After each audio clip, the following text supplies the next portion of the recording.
The concept of angels and demons has fascinated humanity for millennia. From the earliest civilizations to the present day, these spiritual entities have held a unique place in religious, philosophical, and cultural narratives. They embody the forces of good and evil, spiritual guidance, temptation, protection, and cosmic order, playing roles in mythologies and sacred texts across various traditions. You are watching PJ Bible TV. Today we are presenting you with a video dissertation that examines the complex history of angels and demons, tracing their origins, roles, and significance across centuries. From the earliest texts to modern interpretations, we'll uncover the mysterious origins of these celestial and infernal beings, explore the intricate roles they've played across various traditions, and reveal how their presence has shaped both ancient beliefs and contemporary culture. Join us as we dive into the realms of the divine and the diabolical, unraveling stories that connect heaven, earth, and the forces that bridge, and sometimes divide, the two.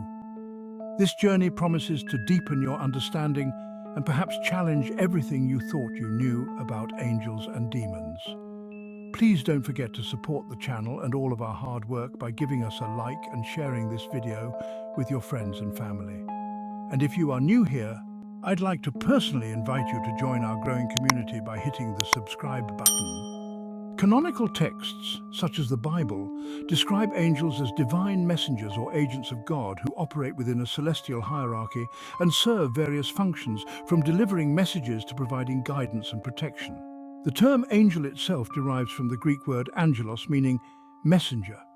In contrast, demons are generally seen as malevolent or rebellious entities, sometimes former angels who oppose divine will and seek to tempt, deceive, or destroy humanity. The canonical concept of demons originates in part from fallen angels, a notion popularized in Christian theology, and from evil spirits that appear in both the Old and New Testaments. For instance, in the Book of Job, Satan appears as a member of the heavenly court who tests Job's faith, while in the Gospels, Jesus confronts demonic entities, exorcising them from possessed individuals.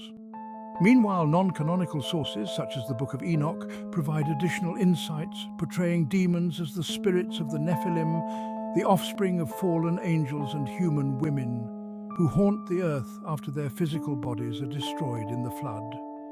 The terms angel and demon therefore encapsulate two sides of a spiritual hierarchy and cosmic struggle, reflecting humanity's understanding of good and evil. The origins of angels in canonical texts are rooted in the ancient religious beliefs and writings of Judaism and early Christianity. Within these traditions, angels are portrayed as powerful, divine beings created by God to serve His will.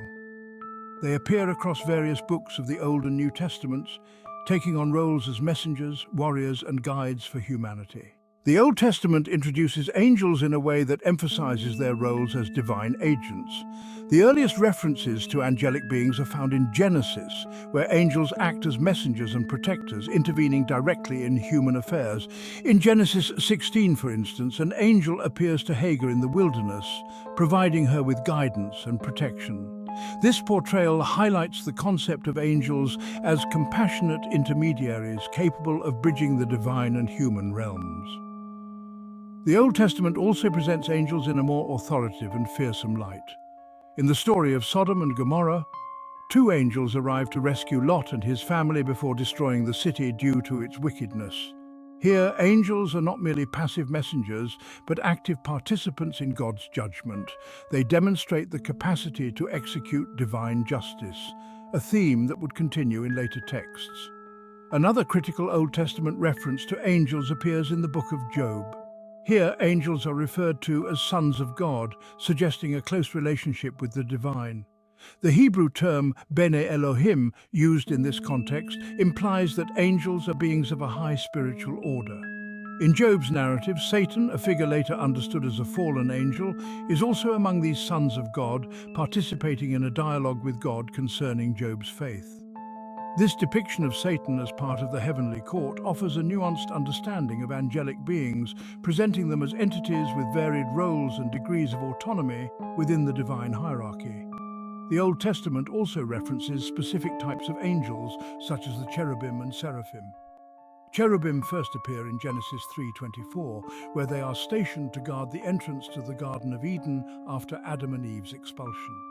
Described as fearsome guardians, cherubim are symbolic of divine protection and justice. The Seraphim, mentioned in Isaiah 6:2-7, are fiery beings associated with purification and divine worship.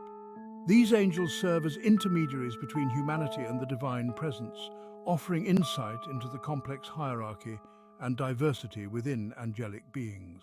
In the New Testament, angels take on more visible roles, particularly in relation to the life of Jesus and the early Christian community. Angels appear at critical moments, acting as messengers, protectors, and bearers of divine revelation. One of the most well-known angelic appearances occurs in Luke 1:26-38, where the Archangel Gabriel announces to Mary that she will conceive and give birth to Jesus. This event, known as the Annunciation, underscores the importance of angels as messengers of God's salvific plan, playing a direct role in the unfolding of Christian history. The New Testament also presents angels as protectors and guides. In Matthew 4:11, angels attend to Jesus after his temptation in the wilderness, reinforcing their role as ministering spirits. Similarly, in Acts 12:7-10, an angel intervenes to free Peter from prison, guiding him past guards and opening doors to ensure his escape. These instances highlight the protective and supportive functions of angels within the Christian tradition, emphasizing their role as helpers in times of trial. Angels in the New Testament are also associated with apocalyptic visions, particularly in the Book of Revelation. Here they take on a more majestic and formidable character, acting as agents of divine judgment. Revelation 12:7-9 describes a celestial battle in which Michael and his angels fight against the dragon, representing Satan. This depiction of angels as cosmic warriors signifies a heightened understanding of their power and authority within the divine order, positioning them as enforcers of God's will on a cosmic scale. The New Testament introduces a hierarchical structure within the angelic realm, referencing different ranks such as archangels, principalities, and powers. Jude 1:9 identifies Michael as an archangel, a title denoting a high-ranking angel with authority over others. This hierarchical concept aligns with later Christian angelology, which classifies angels into orders or choirs, such as the Seraphim, Cherubim, and thrones. This structure reflects a more organized view of the angelic host, with each rank fulfilling specific roles within God's divine plan. The portrayal of angels in the Old and New Testaments reveals a continuity of belief regarding their nature and purpose. Yet there are also notable differences between Jewish and Christian perspectives. In Judaism, angels are primarily seen as messengers and servants of God, fulfilling tasks without direct influence over human affairs unless commanded by God. This view is consistent with the strict monotheism of ancient Judaism, which emphasizes God's sovereignty and limits the autonomy of angelic beings. In early Christianity, however, angels are depicted as more interactive figures, actively engaging in the lives of believers. This shift is evident in the New Testament's portrayal of angels who minister to Jesus, protect the apostles, and participate in the eschatological events of Revelation. This expanded role reflects the early Christian belief in the immediacy of divine intervention and the presence of a spiritual battle between good and evil forces. The Christian concept of Satan also represents a divergence from Jewish angelology. In the Old Testament, Satan appears as a member of God's court, tasked with testing the faith of individuals like Job. However, in the New Testament, Satan is portrayed as a fallen angel in open rebellion against God, leading a host of demons in opposition to divine authority. This characterization of Satan reflects the influence of apocalyptic literature and dualistic thought on early Christian theology, contributing to a more developed understanding of angelic rebellion and the role of demons in the cosmic order. In summary, the origins of angels in canonical texts reveal a complex and evolving understanding of these beings within both Judaism and Christianity. The Old Testament introduces angels as divine messengers and protectors, while the New Testament expands their roles, positioning them as active participants in God's plan for salvation and agents in the struggle between good and evil. Beyond the canonical scriptures, numerous non-canonical texts offer additional insights into the nature, hierarchy, and roles of angels. These writings, often excluded from the official canon but preserved in religious communities and texts such as the Dead Sea Scrolls, the Apocrypha, and the Pseudepigrapha, provide alternative narratives that expand the traditional understanding of angels. Among the most prominent non-canonical sources are the Book of Enoch, the Dead Sea Scrolls, and other Jewish and early Christian writings. The Book of Enoch, attributed to the biblical patriarch Enoch, is one of the most influential non-canonical texts in the development of angelology. Though not included in the Hebrew Bible or the Christian canon, with the exception of the Ethiopian Orthodox Church, the Book of Enoch provides an extensive account of angels and their interactions with humanity. The text is divided into several sections, the most relevant being the Book of the Watchers, which describes the descent of a group of angels, known as the Watchers, to earth. According to the Book of the Watchers were a group of 200 angels who left their proper domain and descended to earth, driven by a desire to marry human women and create offspring. Led by the angel Semyaza, the Watchers made a pact to carry out this rebellion, knowing that their actions would have severe consequences. The children born from these unions, known as the Nephilim, were giants with extraordinary strength, and their actions eventually led to chaos and corruption on earth. The Watchers' actions represent a major departure from the roles of angels in canonical texts. Rather than fulfilling divine orders, they actively defy God's will, choosing to engage with humanity in ways that lead to devastating consequences.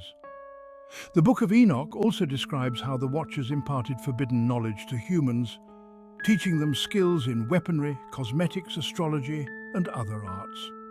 This transmission of knowledge is portrayed as both enlightening and corruptive, suggesting that the Watchers' actions accelerated human development in ways that were not divinely sanctioned.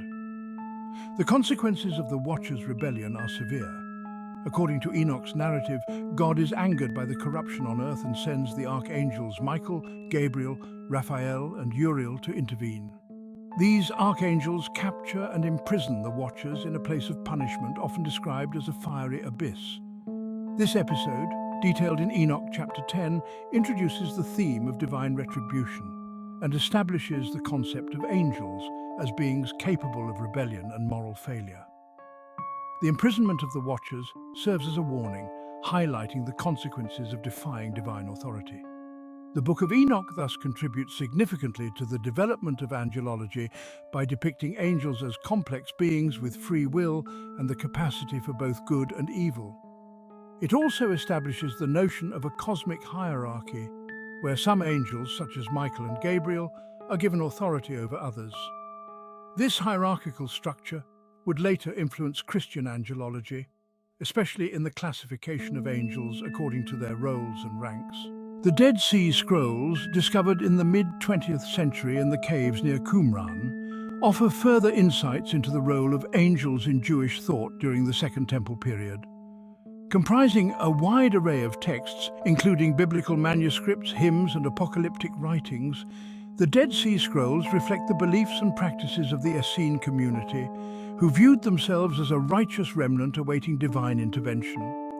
Angels play a central role in these texts, often depicted as warriors, protectors, and participants in the cosmic battle between good and evil.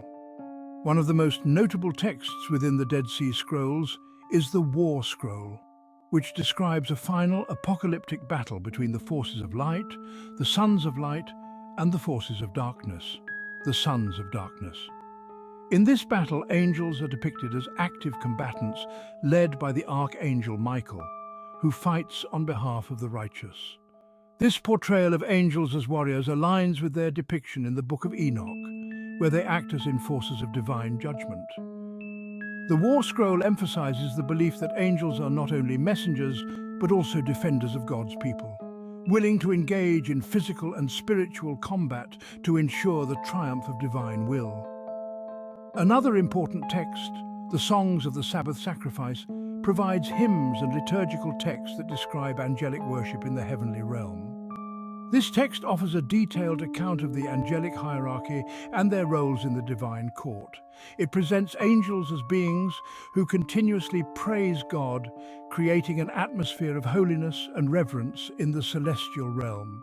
The songs of the Sabbath sacrifice thus reinforce the idea of angels as beings dedicated to worship and service, highlighting their role in maintaining the sanctity of the divine presence.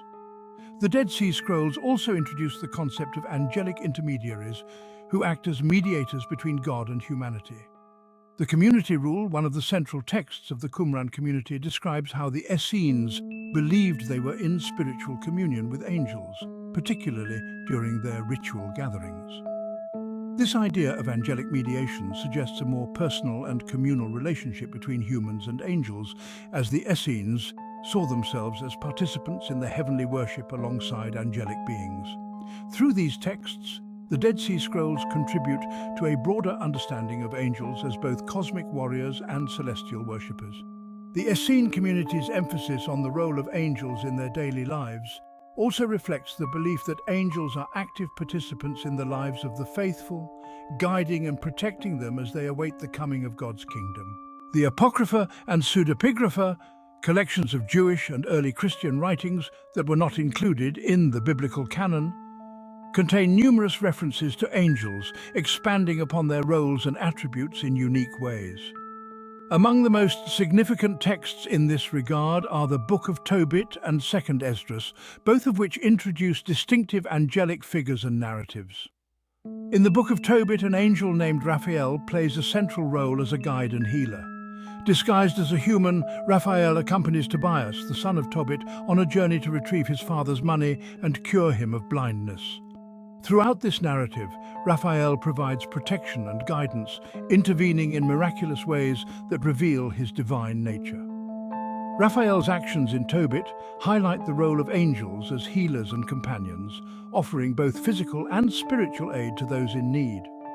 This story also reinforces the theme of angels as intercessors who can bring about healing and restoration, a concept that resonates in both Jewish and Christian traditions. Another significant text, 2nd Esdras, provides a more apocalyptic portrayal of angels. In this work, the angel Uriel acts as a mediator between God and the prophet Ezra, offering visions and explanations of divine mysteries. Uriel's role as a revealer of secrets reflects the growing interest in angelic knowledge and esoteric wisdom during the Second Temple period.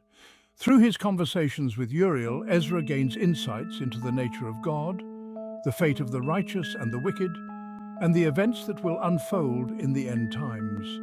This portrayal of angels as dispensers of divine knowledge anticipates the later Christian belief in angels as beings who possess wisdom and insight beyond human comprehension.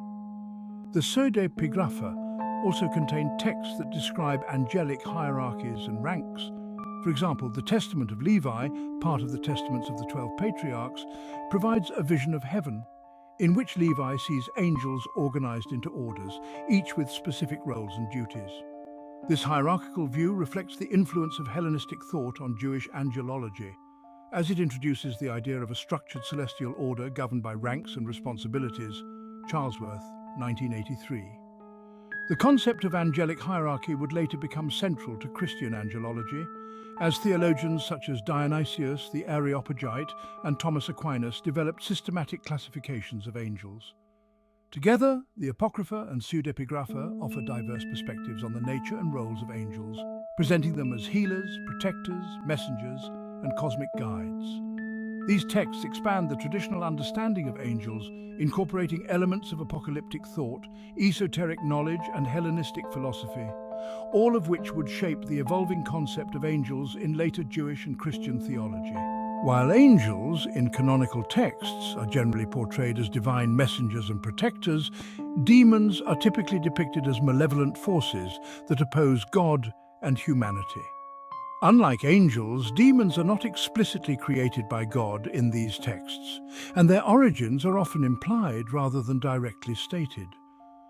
The concept of demons evolves throughout the canonical writings, beginning with subtle hints of evil spirits in the Old Testament and expanding in the New Testament to include the presence of Satan, demonic possession, and exorcism. The Old Testament contains relatively few explicit references to demons, yet there are several passages that imply the existence of malevolent spiritual beings. One of the earliest and most enigmatic figures associated with evil is Satan. In the Book of Job, Satan appears as a member of the divine court, tasked with testing the faith of individuals like Job. Here, Satan is described as the accuser, Job 1, 6, 12, challenging Job's righteousness and acting as a tester rather than an outright adversary to God.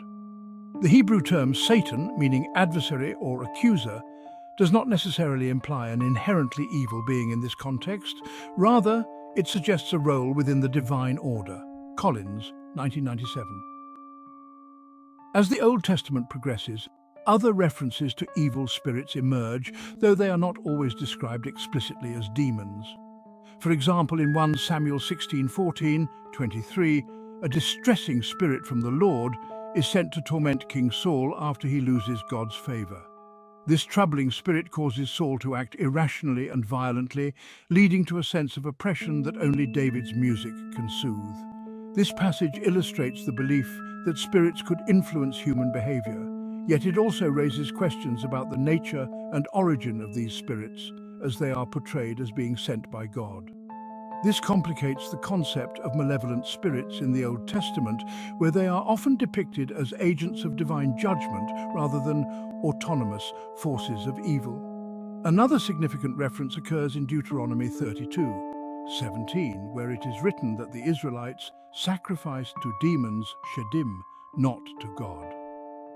The term Shedim is derived from the Semitic root shadu, meaning lord or ruler.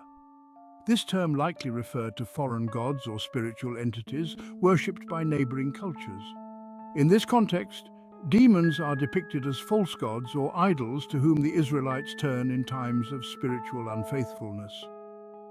This passage reflects the growing concern in the Hebrew Bible with idolatry and the influence of foreign religious practices, suggesting that demons were associated with rival deities and perceived as corrupting influences.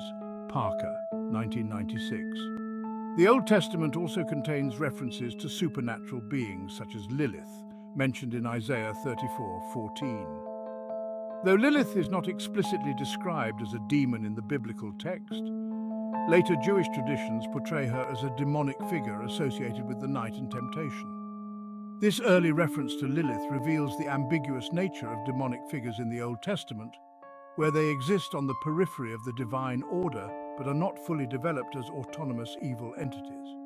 The concept of demons as fully defined beings with agency and intentional malice does not become prominent until the Second Temple period, when apocalyptic literature begins to address these ideas more directly. In the New Testament, demons become far more prominent and are depicted with greater specificity, particularly in relation to Jesus' ministry. Unlike the Old Testament, where references to demonic entities are relatively limited, the New Testament provides detailed accounts of demons, demonic possession, and exorcisms. Here, demons are portrayed as malevolent spirits that afflict humans, causing physical and psychological harm. They're often described as being under the authority of Satan, who takes on a more active role as the leader of demonic forces. The Gospels, especially the Synoptic Gospels, frequently describe Jesus performing exorcisms to free people from demonic possession. One of the most notable examples is the exorcism of the Gerasene demoniac in Mark 5:1-20, where Jesus encounters a man possessed by multiple demons. The demons, identifying themselves as Legion, beg Jesus not to send them out of the country. In a display of divine authority, Jesus allows the demons to enter a herd of pigs, which then rush into the sea and drown. This account emphasizes the power of Jesus over demonic forces and illustrates the extent to which demons could control and torment individuals. Another important aspect of New Testament demonology is the role of Satan as a cosmic adversary. In the temptation of Jesus, Matthew 4:1-11, Satan appears as a powerful figure who attempts to sway Jesus from his divine mission. This portrayal of Satan is more complex than the accuser in the Book of Job, suggesting an evolution in the concept of demonic figures. In the New Testament, Satan is no longer merely an agent within the divine court. He is depicted as a rebellious figure with considerable influence over the world and its inhabitants. This expanded role positions Satan as the embodiment of evil and the leader of the demonic realm, contrasting sharply with the more ambiguous depiction in the Old Testament. In addition to possession and exorcism, the New Testament associates demons with false teachings and idolatry. In 1 Timothy chapter 4, verse 1, for instance, Paul warns that some will abandon the faith and follow deceiving spirits and things taught by demons. This association suggests that demons are not only capable of physical harm but also seek to undermine spiritual truth. The emphasis on deception and falsehood aligns with the New Testament's broader theme of spiritual warfare, where believers are encouraged to resist demonic influence and remain faithful to God. Early Christianity developed a complex understanding of demons and their influence, drawing on both Jewish traditions and Greco-Roman ideas about evil spirits. The presence of demonic forces in the New Testament reflects a worldview in which humanity exists within a cosmic struggle between good and evil, with demons actively opposing God's will and seeking to corrupt humanity. This dualistic framework was influenced by apocalyptic literature, which often depicted the world as divided between the forces of light and darkness. In this view, demons are agents of Satan, representing the darkness that opposes divine truth and seeks to lead humanity astray. Theologically, demons were understood to be fallen angels who had rebelled against God, aligning themselves with Satan. This belief is supported by passages such as Revelation 12, 7, 9, which describes a war in heaven where Michael and his angels battle against the dragon and his followers who are cast out of heaven. This narrative implies that demons were once part of the angelic host but chose to rebel, thus losing their place in the divine hierarchy and becoming agents of evil. This concept of fallen angels aligns with the tradition established in the Book of Enoch, where rebellious angels descend to earth and corrupt humanity. Nicholsburg and Vanderkam, 2004. Early Christian writers such as Origen and Augustine further developed these ideas, establishing theological frameworks for understanding the nature and purpose of demonic influence. Origen, for instance, viewed demons as rational beings who had willfully chosen to oppose God, resulting in their moral degradation. He argued that demons, like humans, possessed free will, allowing them to make conscious choices for or against God. Origen contra Celsum.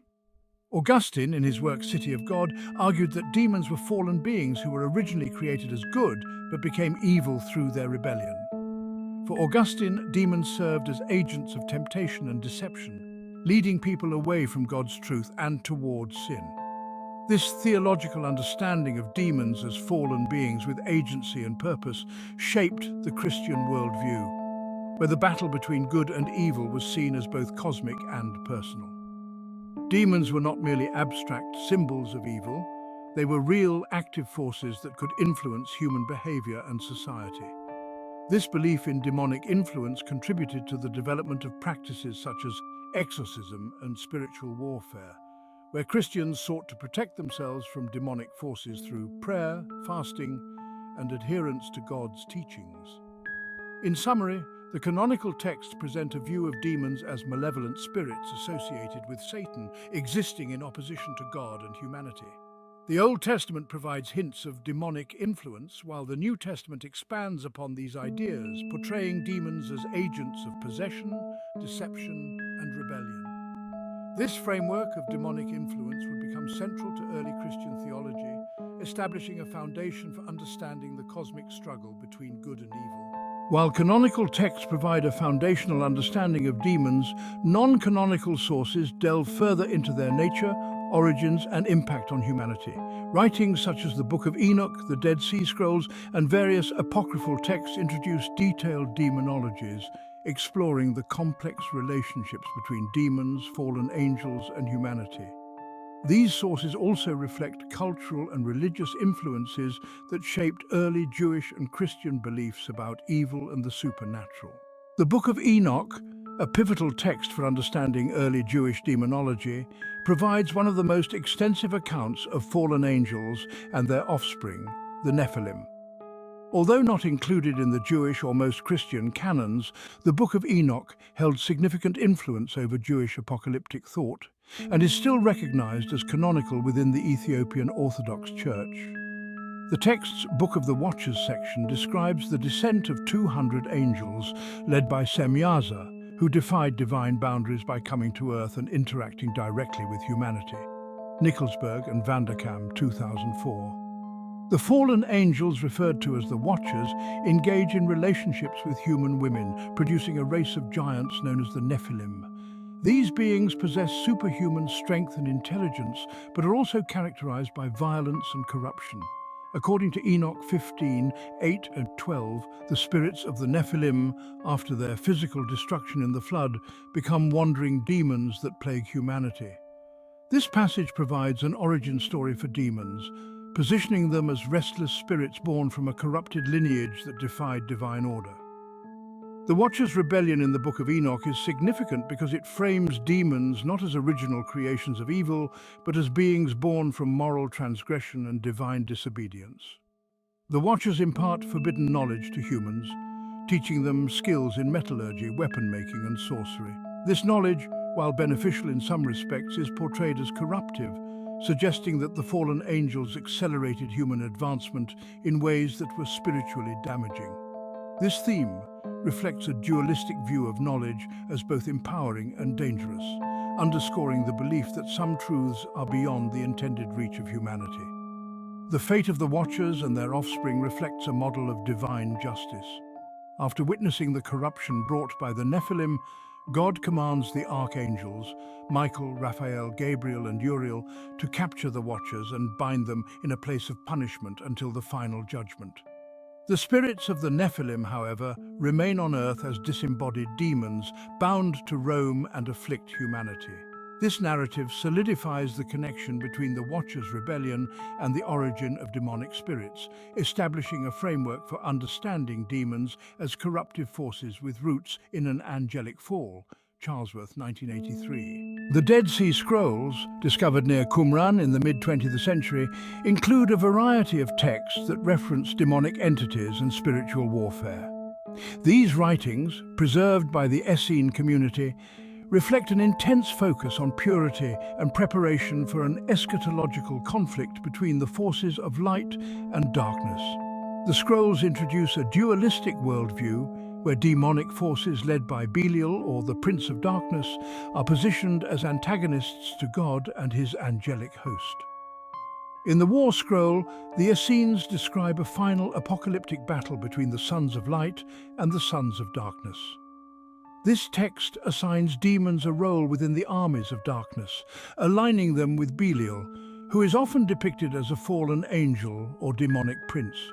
The language in the War Scroll suggests that demons actively engage in spiritual warfare, opposing God's people and seeking to undermine divine order. Vanderkam, 2002. This depiction contributes to the idea of demons as not merely individual spirits, but organized forces within a larger cosmic battle. Another significant text, the Songs of the Sabbath Sacrifice, contains liturgical hymns that describe angelic and demonic beings within a cosmic framework. While primarily focused on the heavenly worship of angels, the text implies the presence of opposing forces that threaten divine harmony. The dualism present in the Dead Sea Scrolls reflects the Essenes' belief in a spiritual struggle that transcends the physical realm, involving both angels and demons in a perpetual state of conflict. This worldview underscores the perceived need for purity, vigilance, and divine protection within the Essene community. Additional references to demons appear in apocryphal texts, such as the Testament of Solomon and Jubilees. The Testament of Solomon, attributed to the legendary wisdom of King Solomon, recounts encounters between Solomon and various demons, each with distinct personalities and powers. The demons in this text describe their functions, weaknesses, and places of origin, providing a detailed demonology that blends myth and folklore with theological themes. This text's portrayal of demons emphasizes their weaknesses and susceptibility to divine authority, illustrating the belief that even powerful spiritual entities can be subdued by faith and wisdom. McCown, 1922. The Book of Jubilees, another important apocryphal work, recounts the story of fallen angels who mated with human women and produced demonic offspring. Like the Book of Enoch, Jubilees traces the origin of demons to the Nephilim, portraying them as restless spirits that wander the earth and cause harm. However, Jubilees introduces an additional dimension. Noah prays to God to confine the demons so they will not completely overrun humanity. In response, God restricts the number of demons permitted to roam, confining most of them while allowing a portion to remain as agents of temptation and trial. This narrative suggests a more controlled view of demonic influence, where demons are allowed limited freedom as part of a divine plan.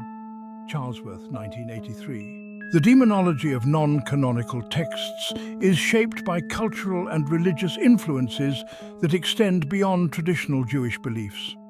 These writings were produced in a context where Jewish, Persian, Greek, and Roman thought intersected, creating a syncretic environment in which ideas about demons and evil spirits could be reinterpreted and expanded.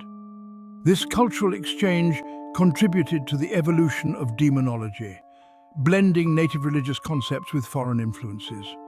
One significant influence on early Jewish demonology is Zoroastrianism, the ancient Persian religion that emphasizes the dualistic struggle between Ahura Mazda, the supreme god of light, and Angra Mainyu, the spirit of darkness. Zoroastrianism introduced the idea of an organized hierarchy of evil spirits, each with distinct roles in opposing divine goodness. This dualistic framework likely influenced Jewish apocalyptic literature, where demons are often portrayed as organized forces under a singular leader, such as Belial or Satan. The influence of Zoroastrian dualism is evident in the War Scroll and other apocalyptic writings, where the battle between light and darkness mirrors the Zoroastrian cosmic struggle. Boyce, 2001. Greek and Roman thought also contributed to the development of demonology. In Greek philosophy, the term daimon originally referred to a spirit or lesser deity, often neutral or ambivalent in nature. However, as Jewish and early Christian authors adapted Hellenistic concepts, daemon came to be associated with malevolent spirits that opposed God and humanity. This shift in meaning is reflected in the New Testament, where demons are consistently depicted as evil entities. The influence of Hellenistic thought is also visible in the Testament of Solomon, which incorporates elements of Greek mythology and philosophy, portraying demons as beings that can be controlled through knowledge, wisdom, and divine authority. In early Christianity, the influence of Greco-Roman culture continued to shape demonology, with church fathers such as Justin Martyr and Origen drawing on both Jewish and Hellenistic traditions. Justin Martyr, for instance, argued that demons were fallen angels who had become corrupt and sought to lead humanity astray. Origen, one of the most influential early Christian theologians, viewed demons as rational beings who had chosen evil over good. His writings reflect a synthesis of biblical and philosophical thought, interpreting demons as beings with free will who actively participate in the cosmic struggle against God's kingdom. Origen, Contra Celsum. These cultural influences underscore the adaptability of demonology as a concept that could be reshaped to fit various theological frameworks. The blending of Zoroastrian, Greek, and Roman ideas with Jewish apocalyptic thought contributed to a demonology that was not only diverse, but deeply integrated into the cosmology of the time. This syncretic demonology laid the foundation for later Christian understandings of demons as beings who actively oppose God's will, and who play a significant role in the moral and spiritual challenges faced by humanity. The development of a structured hierarchy for both angels and demons reflects an attempt to understand and organize these beings according to their roles, ranks, and attributes within the spiritual realm. Canonical texts offer initial glimpses into these hierarchies, yet it is in non-canonical and later theological works that elaborate classifications emerge. The hierarchy of angels is first hinted at in canonical texts, where certain angels are mentioned by title or function, suggesting distinctions within their ranks. For instance, in the Old Testament, we find mention of Cherubim and Seraphim, two orders of angels associated with divine worship and protection. Cherubim appear early in Genesis, guarding the entrance to the Garden of Eden, Genesis 3:24, while Seraphim are described in Isaiah's vision, where they surround God's throne and proclaim his holiness, Isaiah 6:2-3. These specific roles indicate that certain types of angels were designated for tasks of exceptional importance and reverence. The New Testament further elaborates on angelic roles, introducing figures like the Archangel Michael, who is presented as a leader among angels. In Jude 1:9, Michael is referred to as an archangel, a title denoting his high rank. Michael also appears in Revelation 12:7, leading the angelic army against the dragon, a figure often interpreted as Satan. This depiction of Michael as a warrior reflects an organized structure within the angelic host, with certain angels assigned authority over others. Another prominent angelic figure is Gabriel, who appears in the Book of Daniel as well as in the Gospels, delivering messages from God, Daniel 8:16, Luke 1:26-38. Building on these foundational roles, later Christian theology developed a detailed classification system for angels, with theologians such as Pseudo-Dionysius the Areopagite and Thomas Aquinas proposing elaborate hierarchies. In his work, The Celestial Hierarchy, Pseudo-Dionysius outlined a three-tiered structure of 9 orders of angels, organized into 3 triads. The first triad includes the Seraphim, Cherubim, and thrones. The second triad comprises dominions, virtues, and powers. And the third triad consists of principalities, archangels, and angels. Each order has specific functions, from direct worship and service to God to interacting with humanity and guiding the natural world. Pseudo-Dionysius, the Celestial Hierarchy. Thomas Aquinas later adopted and expanded this classification in his Summa Theologica, where he explored the nature and roles of each angelic order. According to Aquinas, the higher orders of angels, such as the Seraphim and Cherubim, are closest to God and possess greater knowledge and purity, while the lower orders, such as principalities and angels, are more concerned with guiding and protecting humanity. Aquinas argued that angels in each order possess unique characteristics suited to their tasks, creating a hierarchical structure that reflects divine order and wisdom. This system influenced Christian angelology for centuries, becoming the standard model for understanding angelic ranks, Aquinas' Summa Theologica. As with angels, demons are often classified into ranks and hierarchies, though their organization is generally understood to be the inverse of the celestial order. Canonical texts offer limited information on the structure of demonic hierarchies, yet they often allude to the existence of a prince or leader of demons, typically identified as Satan. The New Testament portrays Satan as a figure of authority over other demonic entities, with Jesus describing him as the prince of this world, John 12:31, and referring to demonic possession and influence as evidence of a kingdom opposed to God, Matthew 12:24-28. Non-canonical and medieval texts provide more elaborate classifications of demons. The Testament of Solomon offers a glimpse into a structured demonology, where various demons are summoned and interrogated by King Solomon. Each demon describes their powers, weaknesses, and hierarchical standing, revealing a system in which different demons are assigned specific roles, such as causing illness, influencing emotions, or tempting people. This text introduces the concept of specialization among demons, similar to the roles assigned to angels in celestial hierarchies, suggesting that each demon possesses unique attributes suited to their particular form of influence. McCown, 1922. The Lesser Key of Solomon, a collection of demonological writings from the medieval period, further expands on these classifications. One of its most famous sections, the Ars Goetia, lists 72 demons, each with titles, ranks, and descriptions of their powers. The demons are organized into a hierarchical structure with titles such as dukes, marquises, princes, and kings, mirroring the feudal systems of the time. This hierarchy implies an organized infernal realm where demons operate under a structured command, often with allegiance to Satan or other high-ranking demonic figures. Peterson, 2001. Theologians like Peter Binsfeld and Sebastian Michaelis developed further classifications, in response to theological questions about the nature and influence of demons. Binsfeld, in his classification of demons, associated each of the 7 deadly sins with a specific demon, suggesting that certain demons are responsible for tempting humanity toward particular vices. Michaelis, in The Admirable History of Possession and Conversion of a Penitent Woman, categorized demons based on their influence over various sins and afflictions, reinforcing the belief that demonic hierarchies reflect structured roles within the realm of evil. Binsfeld, 1589, Michaelis, 1613. These classifications of demons reflect a theological understanding of evil as an organized and purposeful force within the universe. By establishing hierarchies, medieval demonologists and theologians sought to demystify demonic influence, providing a framework that allowed believers to recognize and resist specific forms of temptation.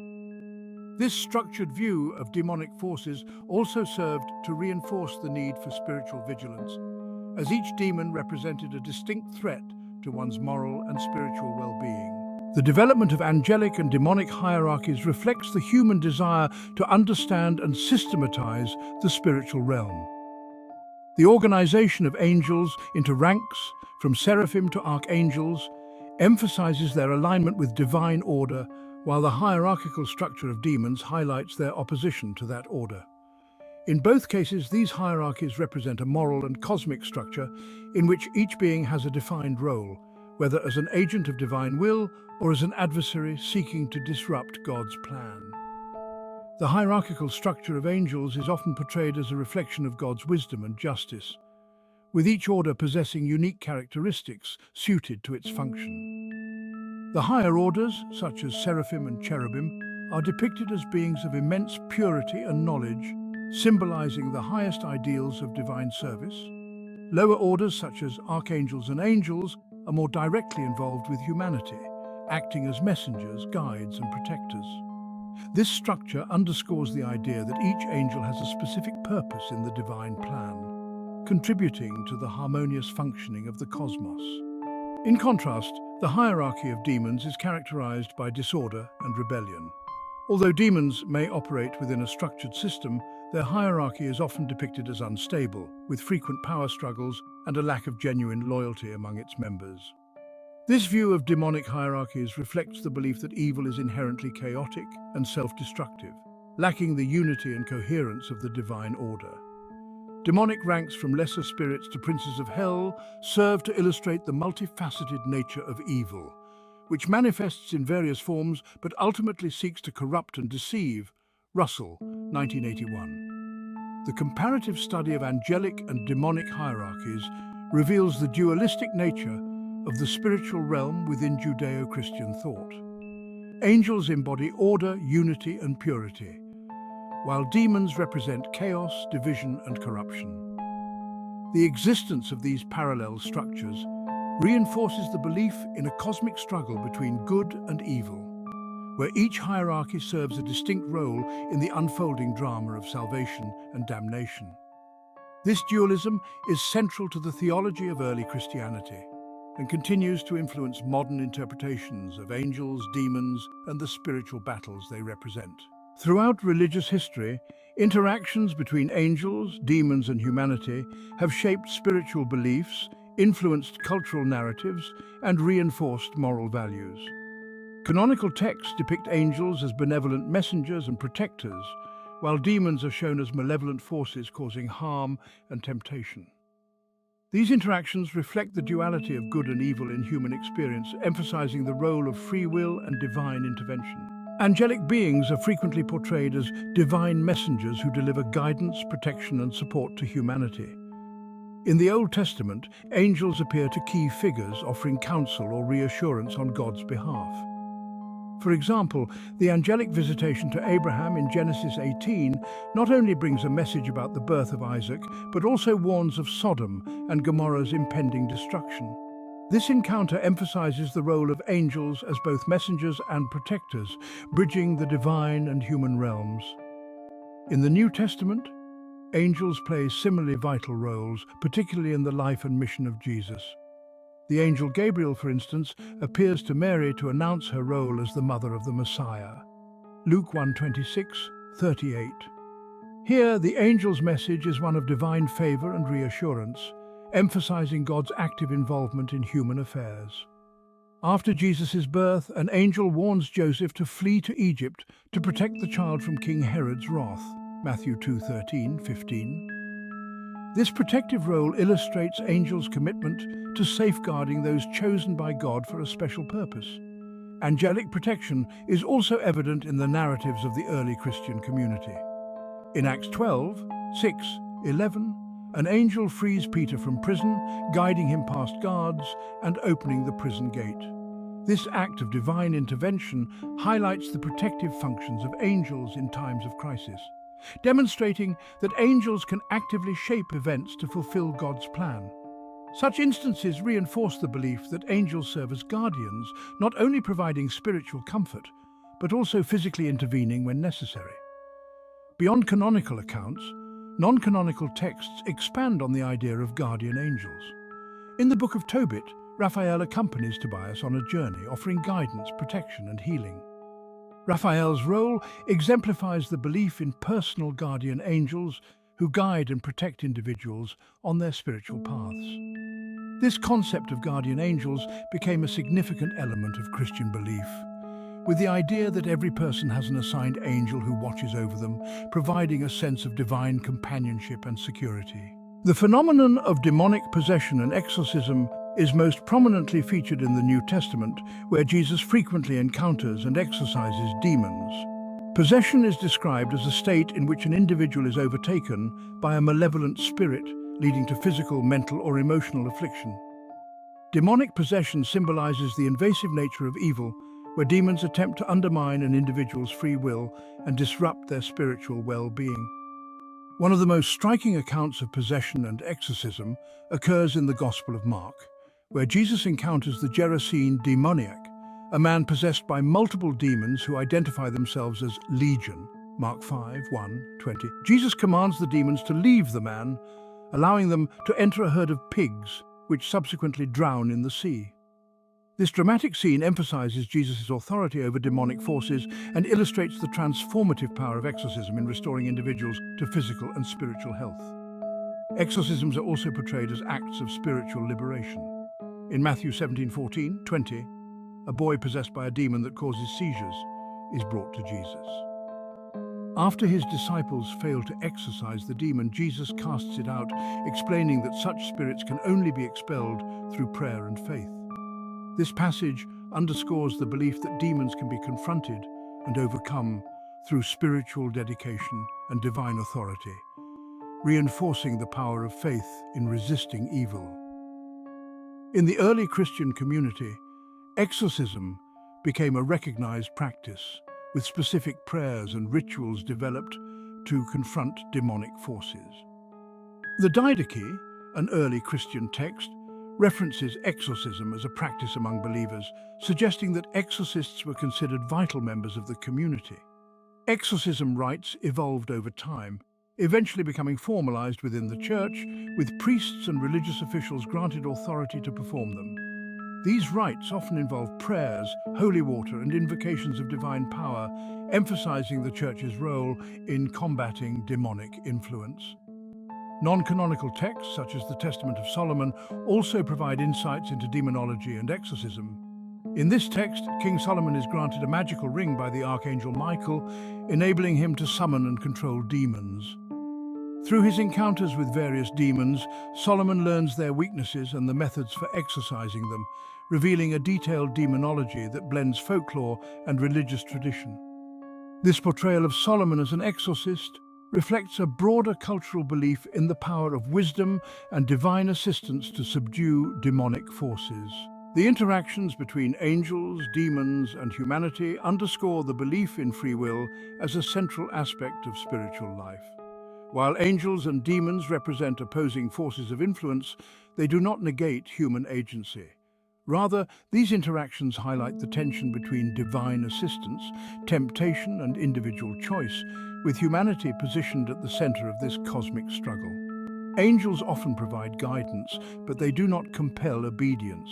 Their messages and interventions are invitations to align with divine will. leaving the choice to individuals. This respect for free will is evident in angelic encounters throughout the Bible, where figures like Abraham, Mary, and Peter respond to angelic messages with acts of faith and trust. Angels therefore function as facilitators of God's plan, assisting those willing to cooperate with divine guidance.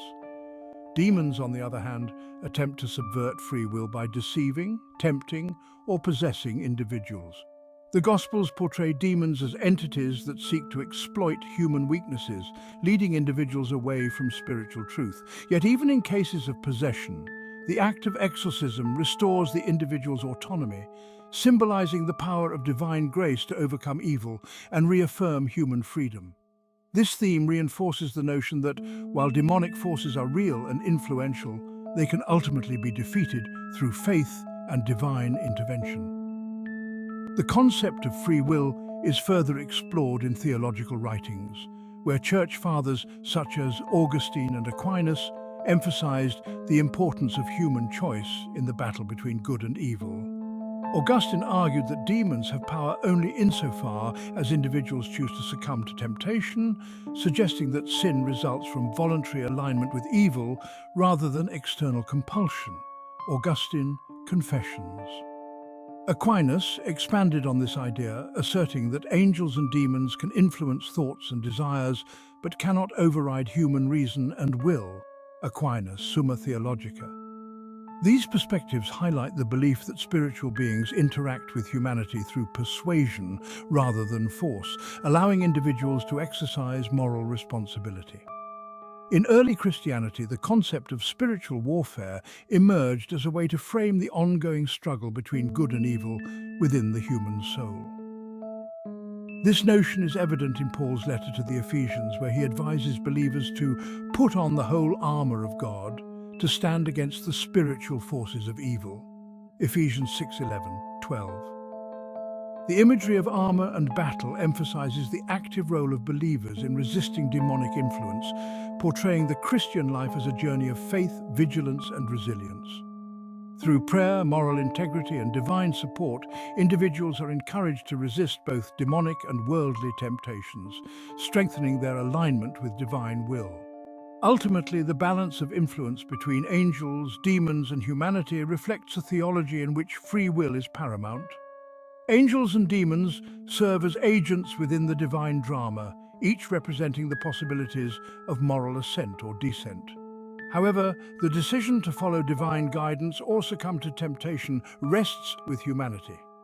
This theological framework underscores the dignity of human agency, affirming that individuals possess the capacity to choose their path within the spiritual landscape. The concepts of angels and demons are not exclusive to Judeo-Christian traditions. Similar beings appear in many cultures and religions worldwide, each with unique interpretations that reflect their cultural, theological, and philosophical contexts. Islamic perspectives on angels and demons. Islam has a well-developed angelology and demonology that parallels and diverges from Judeo-Christian beliefs. Angels, malaika in Islam, are considered created from light and serve Allah without free will, acting purely on divine command. They fulfill various roles such as recording deeds, the angels Raqib and Ata'idi, and delivering messages, with Jibril being the primary messenger who revealed the Quran to Muhammad. This lack of free will contrasts with Christian beliefs, where angels possess a degree of autonomy, seen in the rebellion of Satan and the fall of other angels. Islamic demonology also includes distinct beings called jinn, created from smokeless fire and possessing free will, unlike angels. Jinn can be good, evil, or neutral, with Iblis, often equated with Satan, being the chief of the evil jinn who defies Allah's command to bow to Adam, leading to his expulsion from grace. Iblis's role as a tempter and deceiver is similar to the Judeo-Christian Satan, yet in Islam, his origin as a jinn instead of an angel reflects a unique theological distinction. Gwyn, 2014. Jinns serve as intermediaries between humans and the unseen world, embodying the potential for both righteousness and wickedness, reflecting the complexities of human nature.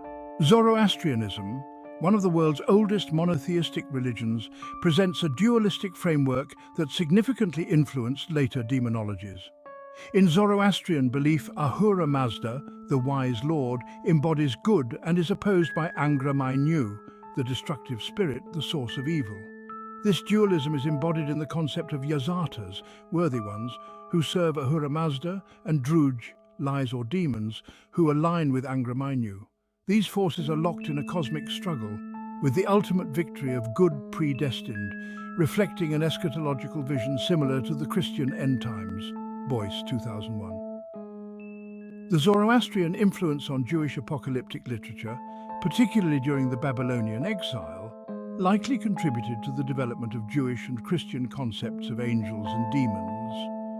The Zoroastrian hierarchy of good and evil spirits inspired a structured view of celestial and infernal beings, leading to the organized angelic and demonic hierarchies that appear in later Jewish and Christian theology.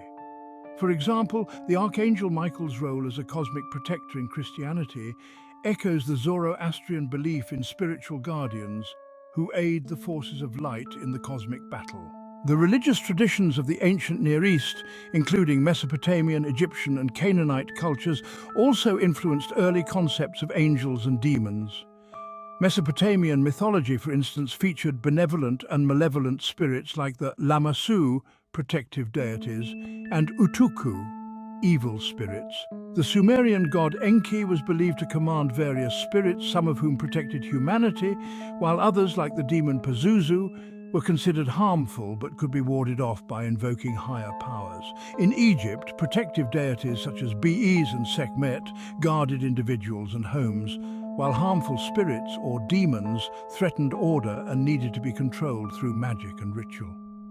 Egyptian beliefs about the afterlife included spirits known as the Ba, soul, and Ka, spirit, which could influence the living, similar to later views of demons and angelic guides in Judeo-Christian thought. These beliefs reflect a spiritual dualism, rooted in the need to balance protective and malevolent forces, a theme that permeates early Jewish and Christian demonology. Frankfurt, 1948. The Canaanite pantheon, with deities like Baal and Asherah, was viewed as antagonistic by the Israelites, who associated these gods with demons. This association likely influenced the Old Testament's references to demonic forces in the context of idolatry and the worship of foreign gods, contributing to the perception of demons as corrupting influences in Judeo-Christian tradition. Greco-Roman thought, particularly the philosophical works of Plato, Aristotle, and later Neoplatonists, significantly shaped early Christian conceptions of angels and demons. Greek philosophy introduced the concept of daimones, intermediary spirits who existed between gods and humans. These beings were neither entirely good nor evil, but operated as intermediaries with varying degrees of morality. Plato's works, particularly the Symposium, described daimons as spirits that could inspire wisdom or bring misfortune, establishing a nuanced view of spiritual beings that influenced early Christian ideas of angels and demons. With the rise of Neoplatonism, philosophers like Plotinus further developed the idea of a hierarchical cosmos populated by spiritual entities. In Neoplatonic thought, the material world was seen as distant from the divine source, with intermediate beings, angels or daimons, bridging this gap. This hierarchical view of the cosmos influenced early Christian theologians, who adopted and adapted these structures to fit Christian doctrine, leading to the organized hierarchies seen in the works of Pseudo-Dionysius and Aquinas, Armstrong, 1993. Roman religious practices also influenced Christian demonology, particularly through the adaptation of Roman deities into malevolent figures. Many early Christian writers reinterpreted Roman gods as demonic beings, viewing pagan worship as idolatry inspired by demons. This reinterpretation served to delegitimize pagan practices while reinforcing the notion of a cosmic struggle between the forces of God and the demonic influences that sought to lead humanity astray. The association of pagan deities with demons contributed to the dualistic worldview that underpinned early Christian beliefs about spiritual warfare and moral purity. The integration of diverse religious ideas resulted in a syncretic development of angelic and demonic concepts across Jewish, Christian, and Islamic traditions. This syncretism allowed beliefs to adapt to new cultural contexts, creating a shared but evolving understanding of spiritual beings that transcended individual religions. In Judaism, the Babylonian exile exposed the Israelites to Zoroastrian ideas, influencing the apocalyptic visions of books like Daniel, which introduced cosmic battles between angelic and demonic forces. This exposure to Persian dualism contributed to the development of Jewish apocalyptic literature, where angels and demons are portrayed as active participants in a divine drama culminating in the triumph of good over evil. Early Christianity continued this process of syncretism, incorporating Jewish, Greco-Roman and Near Eastern beliefs into its theology. The figure of Satan evolved from a heavenly accuser to a cosmic adversary, absorbing elements of Greco-Roman daimones and Zoroastrian dualism. Angels were similarly redefined, with new hierarchies emerging that reflected both Christian doctrine and Neoplatonic cosmology. Islam also inherited and adapted these concepts, synthesizing Jewish, Christian and pre-Islamic Arabian beliefs into a unique angelology and demonology. The Islamic view of jinn as beings with free will, distinct from angels, reflects an adaptation of pre-Islamic Arabian beliefs that were redefined within a monotheistic framework. Additionally, Islamic demonology incorporated elements of Christian and Jewish thought, particularly in its portrayal of Iblis as a tempter and deceiver, similar to the Christian Satan. Through syncretism, the concepts of angels and demons became increasingly sophisticated, reflecting the theological, moral, and philosophical concerns of each tradition. This cross-cultural evolution allowed angelology and demonology to adapt to diverse religious contexts, creating a shared narrative of cosmic struggle and moral duality that resonates across Abrahamic and other traditions. The symbolic and psychological aspects of angels and demons reveal their significance beyond theological boundaries, exploring how these beings serve as archetypes and moral symbols within the human psyche. Through psychological interpretations, angels and demons represent the dual aspects of human nature, embodying forces of good and evil, order and chaos, spiritual ascent and moral fall. This chapter examines the archetypal roles of angels and demons in psychology, their ethical and moral symbolism, and their influence on spiritual and psychological well-being. The work of Carl Jung and other psychologists has provided a framework for understanding angels and demons as archetypes that represent the inner conflicts and aspirations of the human mind. In Jungian psychology, archetypes are universal symbols or motifs that arise from the collective unconscious, shaping human experience and behavior. Angels and demons within this framework embody the psychological forces of light and shadow, representing the struggle between an individual's higher self and base instincts. Jung identified the shadow as an essential aspect of the psyche, an unconscious part that holds repressed desires, fears, and instincts. Demons can be seen as externalizations of the shadow, representing the darker, unacknowledged sides of the self that manifest as malevolent or chaotic forces. Engaging with the shadow, or the demonic aspects of the psyche, allows individuals to integrate these repressed elements, achieving a more balanced and complete self. This integration process is crucial for personal growth, as it reduces the psychological projection of inner conflicts onto external sources, Jung Ion. In contrast, angels can be interpreted as archetypes of the higher self or self, representing the potential for spiritual enlightenment, moral purity, and compassion. Angels symbolize humanity's aspirational qualities, guiding individuals toward wisdom, love, and altruism. They serve as symbols of spiritual guardianship and divine guidance, inspiring people to connect with their inner virtues. The interplay between angelic and demonic archetypes reflects the dual nature of the psyche, where individuals navigate the constant pull between positive and negative impulses. Modern psychology extends Jung's insights, using angels and demons as tools for exploring human motivation and morality. In therapeutic contexts, these archetypes help individuals recognize their inner struggles and align with their authentic selves. By examining one's inner demons, individuals confront unresolved traumas, fears, and desires, while listening to their angels represents connecting with values and ideals. This psychological interpretation affirms that angels and demons are not merely theological constructs, but are deeply embedded in the human psyche as symbols of self-realization and transformation. The moral symbolism of angels and demons has long been used to illustrate ethical principles, with each representing contrasting pathways in human behavior. Angels symbolize moral virtues such as compassion, loyalty, honesty, and selflessness. Their presence in religious and cultural narratives serves as a reminder of the moral ideals humanity strives to uphold, portraying a path of righteousness and spiritual integrity.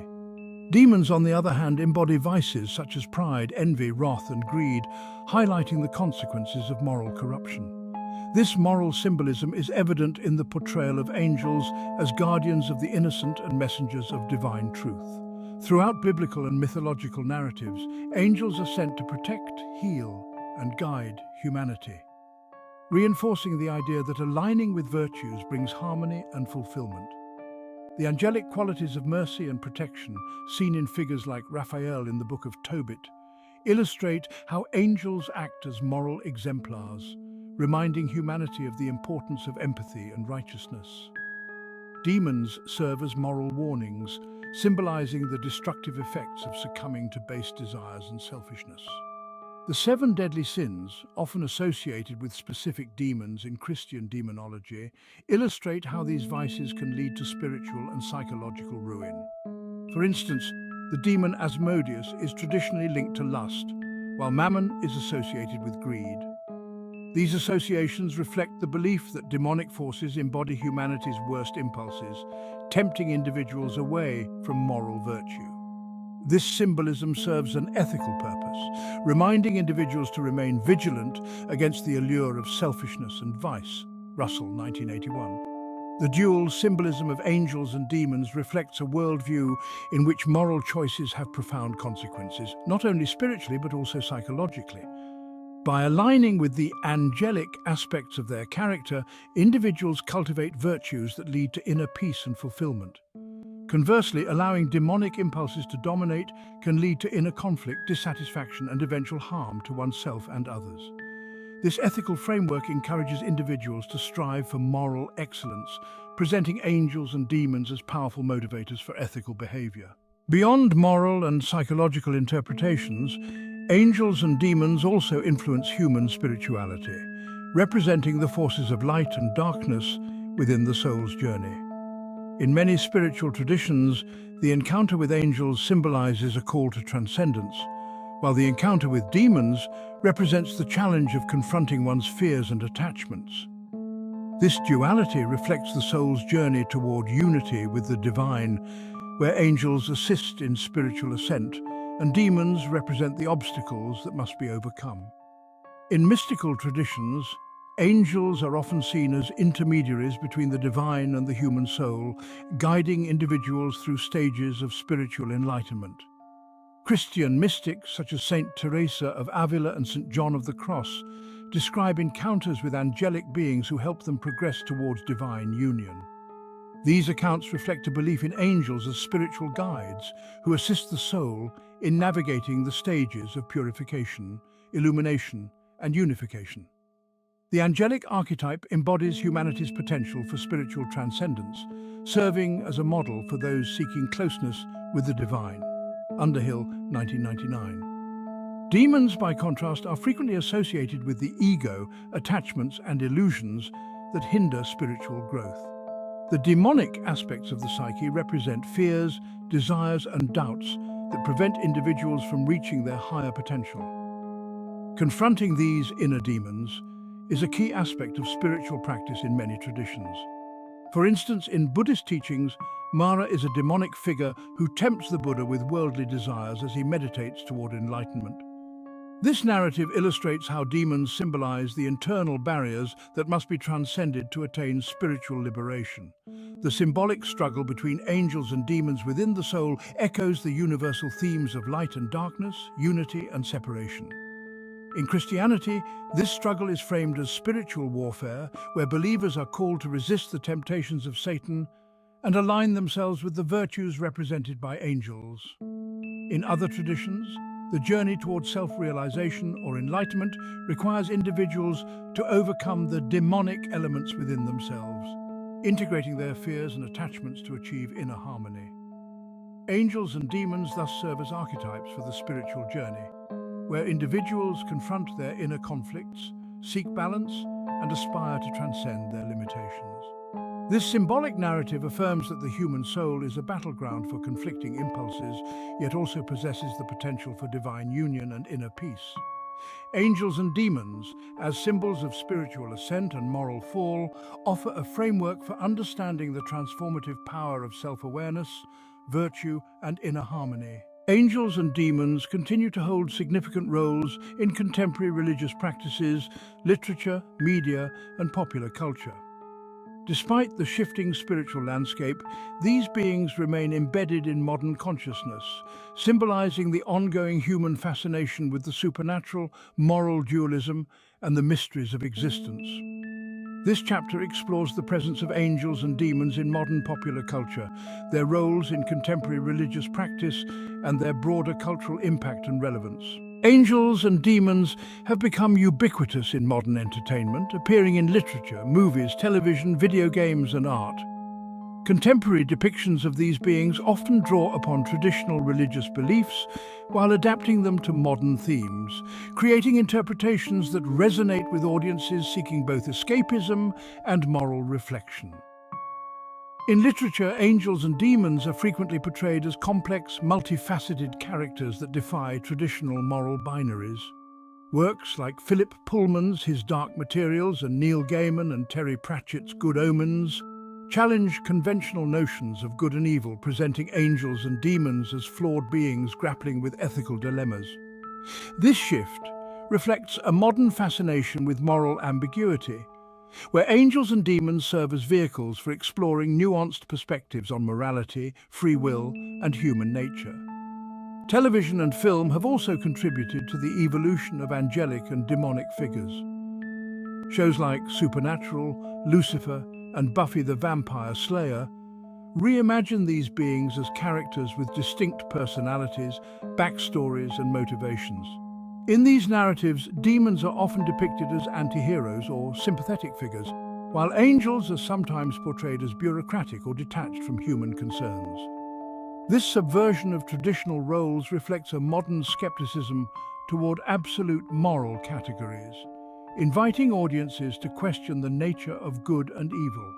Video games, particularly those in the fantasy and horror genres, frequently feature angels and demons as central elements of gameplay and story. Games like Diablo, Bayonetta, and Devil May Cry integrate angelic and demonic characters into narratives of cosmic conflict, where players navigate moral choices and confront supernatural threats. These games engage players in the mythos of spiritual warfare, allowing them to explore themes of redemption, corruption, and power through interactive storytelling. The prevalence of angels and demons in popular culture underscores humanity's enduring fascination with these archetypes.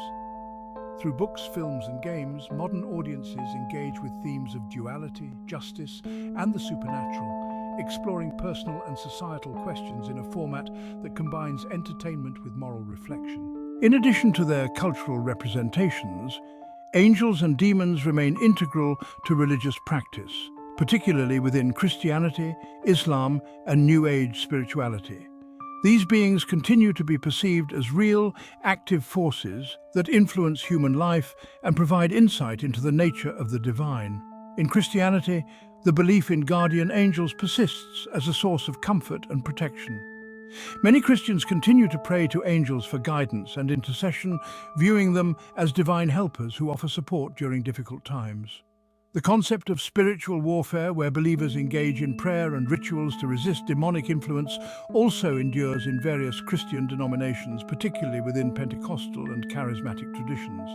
This belief frames angels as allies in the struggle for spiritual purity, while demons are seen as obstacles to salvation. Islam also upholds a belief in angels as messengers and protectors. Angels are viewed as intermediaries between Allah and humanity, recording each person's deeds and participating in the final judgment. The belief in jinn, including both benevolent and malevolent entities, adds a unique dimension to Islamic spiritual practice. Muslims may recite prayers and verses from the Quran to protect themselves from malevolent jinn, reflecting a belief in the necessity of divine protection against supernatural threats. New Age spirituality, which often blends elements from multiple religious traditions, has adopted and reinterpreted the concept of angels, viewing them as spiritual guides or higher beings, accessible through meditation, crystals, and other practices. New Age practitioners frequently focus on angelic communication, believing that angels can provide wisdom and healing. This perspective often emphasizes personal empowerment and connection with the divine, seeing angels as helpers who aid individuals on their spiritual journeys. The persistence of angelology and demonology in contemporary religious practice highlights the need for individuals to connect with forces that represent both moral guidance and existential mystery. Angels and demons offer frameworks for understanding human suffering, hope, and the divine, serving as metaphors for the unseen forces that influence daily life. The influence of angels and demons extends beyond religious and entertainment contexts, shaping broader cultural narratives about good, evil, justice, and the supernatural.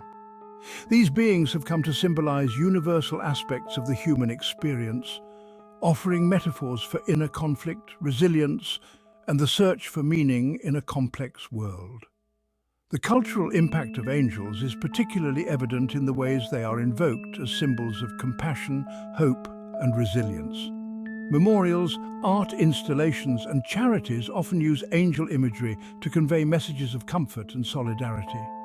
For example, the use of angel wings in memorials for tragic events, or the adoption of angelic symbols in humanitarian efforts, reflects a societal desire to associate angels with healing and protection.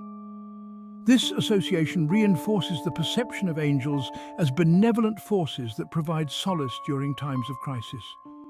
Demons, meanwhile, have become symbols of personal and societal struggles, representing issues such as addiction, mental illness, and moral corruption. The phrase "fighting one's demons" is commonly used to describe the battle against internal challenges, highlighting the metaphorical power of demons as embodiments of psychological and moral conflict. This metaphor is especially relevant in contemporary discussions about mental health, where individuals seek to confront and overcome negative influences within themselves. The symbolic nature of demons allows people to externalize and address their struggles, offering a framework for understanding personal growth and resilience. In a broader sense, angels and demons continue to embody humanity's fascination with the mysteries of existence, serving as reminders of the unknown and the spiritual dimensions of life. In an increasingly secular world, these beings provide a language for discussing concepts that transcend material reality, such as love, justice, fear, and redemption. The persistence of angelic and demonic imagery in art, literature, and social discourse reflects a cultural acknowledgement of the invisible forces, whether psychological, moral, or spiritual, that shape human experience. As humanity continues to navigate ethical, existential, and spiritual challenges, angels and demons remain relevant symbols, offering perspectives on the complexities of good and evil, the duality of human nature, and the search for a higher purpose. Their continued presence in contemporary culture underscores their enduring appeal, reflecting both the timelessness and adaptability of these archetypes across generations. If you enjoyed today's video, do me a favor and make sure to share with your friends and family. Also, it would be much appreciated if you would leave it a thumbs up. And if you haven't joined our growing community yet, I'd like to personally invite you to subscribe to PJ Bible TV. Let me know your thoughts about this video in the comments. If there's anything else you'd like us to cover, please let